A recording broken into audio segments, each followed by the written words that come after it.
মুজাহি বসে কেন থাকো ঘরের কোণে, আল কোরআনের সেই বাণীটি নেই কি তোমার মনে, আল কোরআনের সেই বাণীটি নেই কি তোমার মনে। কেন তুমি বসে বসে করছো শুধুই ভুল, জানো নাকি খোদার দিনে নেই কখনোই তো।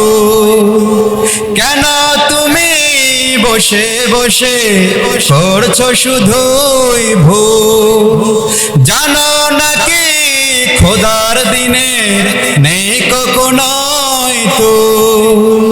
কি জবাব দিবে সেদিন, কি জবাব দিবে সেদিন কঠিন সে ময়দানে। বীর মুজাহিদ বসে কেন থাকো ঘরের কোণে, আল কোরআনের সেই বাণীটি নেই কি তোমার মনে, আল কোরআনের সেই বাণীটি নেই কি তোমার মনে। নারায়ে তাকবীর! বাংলাদেশ ইসলামী ছাত্র শিবির। আল্লাহ রাব্বুল আলামিন কোরআনুল কারীমের মধ্যে বলেছেন, ওয়া মাকারু ওয়া মাকারাল্লাহ আল্লাহু খায়রুল মাকিরিন। পৃথিবীর জমিনে যারা ইসলাম বিদ্বেষী, কোরআন হাদিস বিরুদ্ধে কথা বলেন, তারা ষড়যন্ত্র করেন, চক্রান্ত করেন। আল্লাহর জমিন থেকে আল্লাহর দ্বীনকে মুছিয়ে ফেলার জন্য তারা সারা জীবন ষড়যন্ত্র এবং চক্রান্ত করে। কথা বলেন ঠিক কিনা? আল্লাহ রাব্বুল আলামিন বলছেন, আমি তাদের বিরুদ্ধে কৌশল অবলম্বন করি, আমার কৌশলের চাইতে বড় কৌশল আর কারো হতে পারে না। বলুন সুবহানাল্লাহ। সংগ্রামী সাথী বন্ধুগণ, এই আয়াতের প্রেক্ষাপট আমরা দেখেছি গত 2 বছর আগে ইউনিয়ন কাউন্সিল চেয়ারম্যান নির্বাচনে যখন এই মোহাম্মদপুরের মানুষ বুক ভরা আশা নিয়ে তাদের দায়িত্বশীল নির্বাচনের জন্য মাঠে নেমেছিল, ভোট করতে এসেছিল, সেই দিন যারা আমাদের মা বোনদের হাত থেকে ভোটের ব্যালট কেড়ে নিয়েছিল।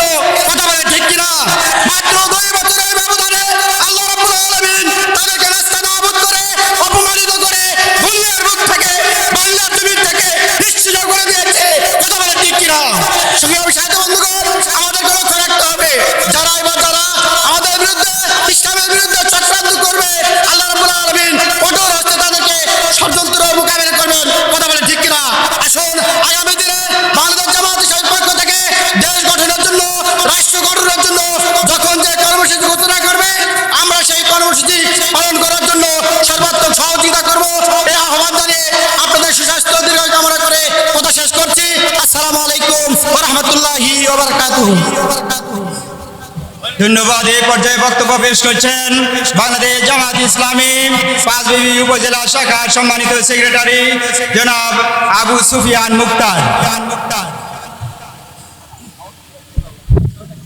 আউযু বিল্লাহি মিনাশ শাইতানির রাজীম। বিসমিল্লাহির রহমানির রহিম। আলহামদুলিল্লাহি রাব্বিল আলামিন।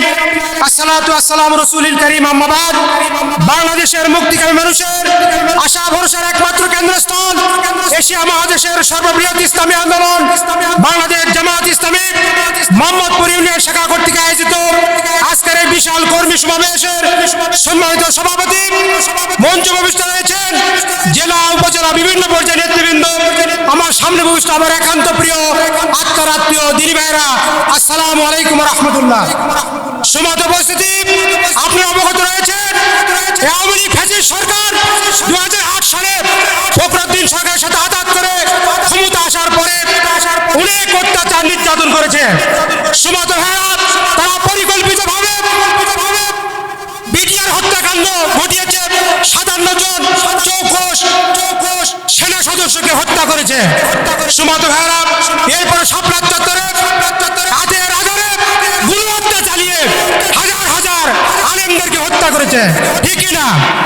সমাজ উপস্থিতি, এরপরে 2010 সালে আমাদের জাতীয় নেতৃবৃন্দকে গ্রেফতার করার পরে মিথ্যা মামলা দিয়ে, মিথ্যা সাক্ষী বানিয়ে বিশেষ ট্রাইব্যুনাল করে মানবতা বিরোধী অপরাধের নামে আমাদের আমির জামাত মতিউর রহমান নিজামী, আলী হাসান মোহাম্মদ মুজাহিদ সহ জামাত ইসলামের প্রথম সারি সব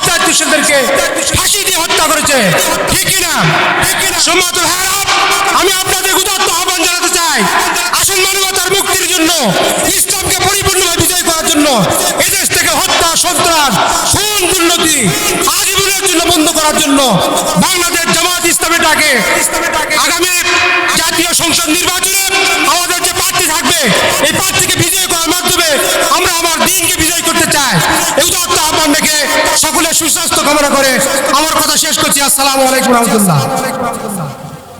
ধন্যবাদ। এই পর্যায়ে বক্তব্য রাখছেন আমাদের 6 নম্বর মোহাম্মদপুর ইউনিয়নের সাবেক সফল চেয়ারম্যান মাওলানা আবুল বাশার।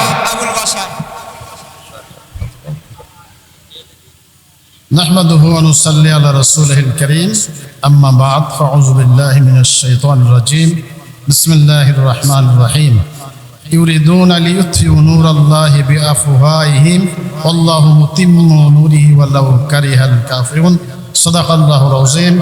বাংলাদেশ জামাত ইসলামী মোহাম্মদপুর ইউনিয়ন শাখা কর্তৃক আয়োজিত আজকের এই কর্মী সুধী সমাবেশের সম্মানিত সভাপতি, সম্মানিত প্রধান অতিথি, জয়পুরহাট জেলা জামাতের সংগ্রামী আমির, মজলুম জননেতা, জয়পুরহাট 1 আসনের মনোনীত সংসদ সদস্য প্রার্থী ডাক্তার ফজলুর রহমান সাইদ সহ সম্মানিত নেতৃবৃন্দ, প্রিয় মোহাম্মদপুর ইউনিয়নবাসী, আসসালামু আলাইকুম ওয়া রাহমাতুল্লাহ। আল্লাহ শুকরিয়া আদায় করছি যিনি 15.5 বছর স্বৈর শাসনের অবসান ঘটিয়ে আজকে মুক্তভাবে উন্মুক্তভাবে আমাদেরকে কথা বলার সুযোগ সৃষ্টি করে দিয়েছেন। সেই রবের দরবারে শুকরিয়া আদায় করছি, সকলে বলি আলহামদুলিল্লাহ। দরুদ ও সালাম পেশ করছি আপনার আমার প্রিয় নবী সাইয়েদনা মুহাম্মদ রাসূলুল্লাহ সাল্লাল্লাহু আলাইহি ওয়াসাল্লাম। প্রিয় হাজিরিন, আমি ছোট্ট আয়াত তেলাওয়াত করেছি যে তারা চায় তাদের মুখের ফুৎকার দিয়ে আল্লাহর দ্বীনকে নির্বাপিত করে দিতে, কিন্তু আল্লাহর সিদ্ধান্ত হলো আল্লাহ মুতিম্মু বিনূরিহি, আল্লাহ তার নূরকে পূর্ণতা দান করে ছাড়বেন। সম্মানিত উপস্থিতি, বাংলাদেশে যারা স্বৈর শাসন প্রতিষ্ঠা করেছিল তারা চেয়েছিল বাংলাদেশ জামাত ইসলামের 11 জন কেন্দ্রীয় নেতাকে যারা সফি ছিল